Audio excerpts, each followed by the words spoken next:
दोस्तों नमस्कार, आप सभी का स्वागत है हमारे चैनल में। जैसा कि आप सभी जानते हैं कि समय समय पर हम आप सभी के बीच कुछ न कुछ नया लेकर आते हैं।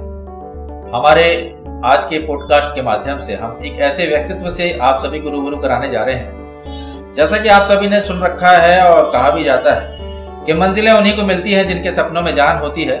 उड़ान भरने जरूरत पंखों की नहीं, हौसलों से उड़ान होती है। और ऐसा ही कुछ कर दिखाया है संस्कारधानी जबलपुर के आदरणीय मनोज भारद्वाज जी ने, जो अखिल भारतीय हिंदू सेवा दल के राष्ट्रीय अध्यक्ष हैं। और एक छोटे से शहर जबलपुर से शुरुआत करने के बाद इन्होंने इस संगठन को सारे भारतवर्ष में पहुंचाया और आज इस संगठन से जुड़े लोग सारे भारतवर्ष में पाए जाते हैं।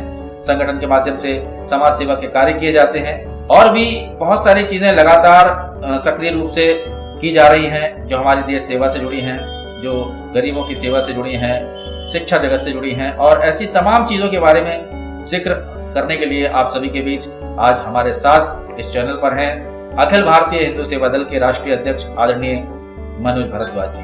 तो मनोज भारद्वाज जी, हम आपका स्वागत करते हैं और चाहेंगे कि हमारे दर्शकों को आप बताएं इस संगठन के बारे में कि किस तरह से इसकी शुरुआत हुई और कैसे ये आपने रूपरेखा बनाई कि आज सारे भारतवर्ष में संगठन को जाना जाता है। सबसे पहले तो आपको बहुत बहुत धन्यवाद जो आपने इतना समय दिया मुझे और मुझे इस लायक समझा और अपने स्टूडियो में मुझे बुलाया।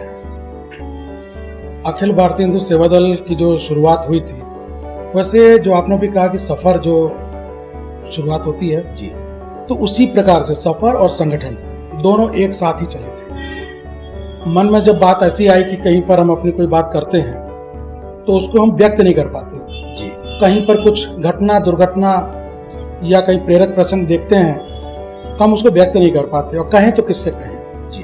वो वेदना जो रही वो मन में थी, वो पीड़ा हमेशा से रही है। जब किसी से कोई बात करो, देश के प्रति करो, शहर के प्रति करो, तो लोग उसके लिए जिम्मेदार हमेशा सरकार को ठहराते आए हैं। ऐसा बचपन से होता आया है जी कि हमारे पास कोई भी तकलीफ आती है, कोई परेशानी आती है, तो हमारे पास एक ही जिम्मेदारी दिखती है, वो सरकार की जी। हम स्वयं को जिम्मेदार उसके लिए नहीं मानते कि देश के प्रति हमारा क्या योगदान है, शहर के प्रति हमारा क्या योगदान है। तो इस मूल भावना को जन्म लेकर के हमने संगठन का निर्माण किया जी। और जब संगठन का निर्माण हुआ तो बीच में फिर जब शिक्षा की बात आई, पर्यावरण की बात आई, उसके मूल में जब जन्म देखे तो संस्कार का जी। जो बिल्कुल विलुप्तीकरण पर है। ऐसा लग ही नहीं रहा है कि कहीं पर कोई संस्कार हमें दिखाई दे रहे हैं। तो लोगों को इसकी जानकारी कैसे मिले, कैसे तीज त्योहार मनाएं, हम अपने देश में कैसे खुशहाली रखते हैं जी। और किस प्रकार से पड़ोसियों के साथ बर्ताव करें, कैसे अपने धर्म को हम आगे बढ़ाएं, कैसे माता पिता की सेवा करें, कैसे हम नारी शक्ति को पूजन करें, ये सब को देखते हुए जो शुरुआत हुई हमारी 23 राज्यों में जो हो रहा है या हो चुका है, तो इसके लिए हमें बहुत संबल मिल रहा है हमारी मातृशक्तियों का और हमारे विश्व पितामह, मतलब जिनको पेंशन मिलती है उनको एक तरीके से उपेक्षा भरी निगाहों से देखा जाता है। तो इन सबको देखते हुए जरूरी था।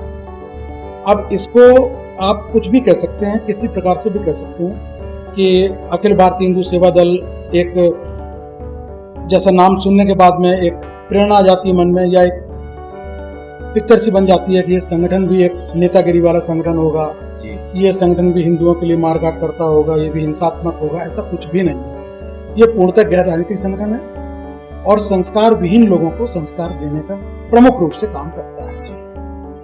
मूल मकसद है हमारी संस्कृति, हमारी धरोहर, हमारी विरासत और हमारी परंपरा को बचाए रखना। बिल्कुल स्वाभाविक चीज है जी।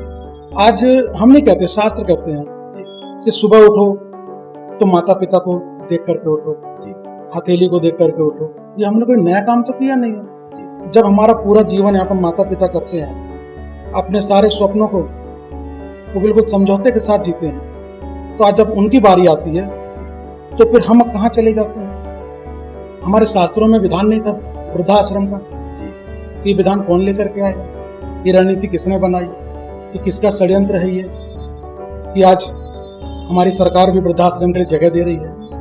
वो संस्कार क्यों नहीं दे रही जो शास्त्रों में दिया हुआ है कि माता पिता भगवान का रूप होते हैं। जब बचपन से किसी बच्चे को संस्कार दिए जाएंगे कि माता पिता भगवान के रूप होते हैं, ये सुन सुन के जब बच्चा बड़ा होगा तो बच्चा अपने भगवान को घर से बाहर करेगा।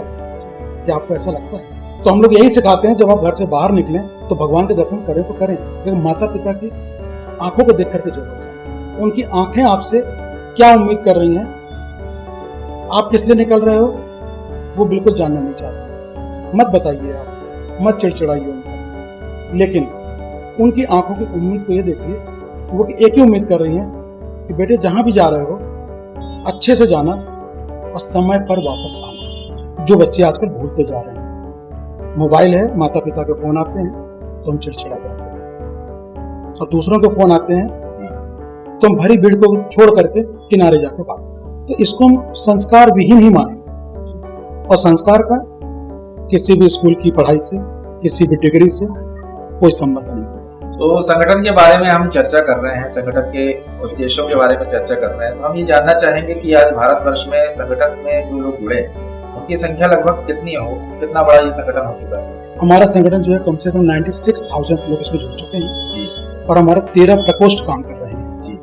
जैसे युवा शक्ति है जी, मातृ शक्ति है जी, चिकित्सा प्रकोष्ठ जी, विधि प्रकोष्ठ, व्यापारी प्रकोष्ठ, शिक्षक प्रकोष्ठ, कला एवं सांस्कृतिक प्रकोष्ठ, धर्म एवं संस्कृति प्रकोष्ठ, मठ मंदिर सुरक्षा समिति प्रकोष्ठ, गौ सेवा व्यापारी प्रकोष्ठ। इस तरीके से हम लोग पूरे अलग अलग प्रकोष्ठों पे काम करते हैं। तो कितने वर्ष का ये संगठन हो गया है, कब इसका जन्म हुआ था, थोड़ा सा इसके बारे में बताएं आप। इस संगठन को केवल अभी 8 साल हुए हैं, और 8 साल की इस यात्रा में मुझे सुखद अनुभव हो रहा है कि मैं किस जगह बैठ करके आपके सामने बैठा हुआ हूँ।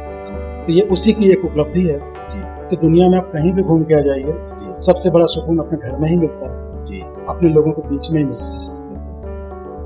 तो संगठन को लेकर के आप लगातार यात्राएं भी करते रहते हैं, और जैसा कि आपने बताया कि अभी आज भी आप भोपाल शहर की यात्रा में जा रहे हैं, भोपाल में भी आपका बड़ा कार्यक्रम है, तो किस उद्देश्य को लेकर वो कार्यक्रम जो है वो आयोजित किया जा रहा है? जो भोपाल का जो कार्यक्रम हमारा है वो है सनातनी परंपरा एवं पर्यावरण संरक्षण।